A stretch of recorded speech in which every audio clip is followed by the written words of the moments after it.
Traditional yoga and Hindu mythology ప్రకారం మన శరీరంలో 7 చక్రాలు ఉంటాయి. వాటినే ఎనర్జీ సెంటర్స్ అని భావిస్తారు. అవన్నీ స్పైన్ అంటుకుని ఒకదానికొకటి ఇంటర్ కనెక్ట్ అయి ఉంటాయి. మనిషి యొక్క ఫిజికల్, ఎమోషనల్, స్పిరిచువల్ వెల్బీయింగ్ని ఇన్ఫ్లుయెన్స్ చేస్తాయి అని నమ్ముతారు. స్పైన్ బేస్ నుండి తల పైభాగం వరకు ఉన్న ఆ చక్రాలు మూలాధార, స్వాదిష్టాన, మణిపూరక, అనాహత, విశుద్ధ, ఆజ్ఞ, సహస్రార చక్రాలు.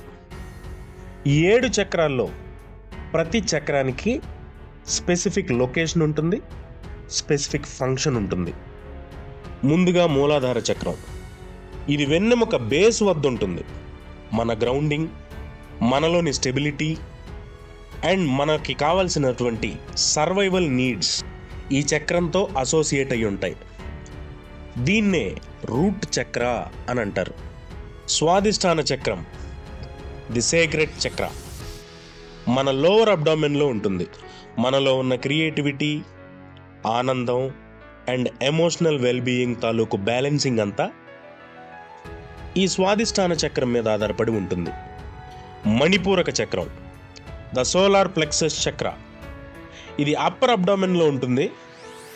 మన personal power, self esteem, self కాన్ఫిడెన్స్ల తాలూకు బ్యాలెన్స్ మణిపూరక చక్రంతో అసోసియేట్ అయి ఉంటాయి. హియర్ కమ్స్ అనాహత చక్రం, ద హార్ట్ చక్ర. చెస్ట్ ఏరియాలో ఉండే ఈ చక్రంతో మనలోని ప్రేమ, కరుణ, క్షమల తాలూకు బ్యాలెన్స్ ముడిపడి ఉంటుంది. ఇక విశుద్ధ చక్రం, థ్రోట్ చక్ర అని పిలుస్తారు దీన్ని.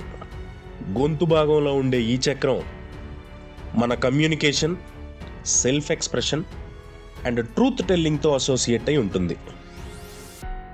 ఆజ్ఞా చక్రం, ది థర్డ్ ఐ చక్ర, కనుబొమ్మల మధ్యలో ఉంటుంది ఈ చక్రం.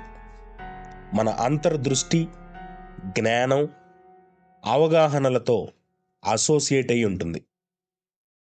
సహస్రార చక్రం, ది క్రౌన్ చక్ర.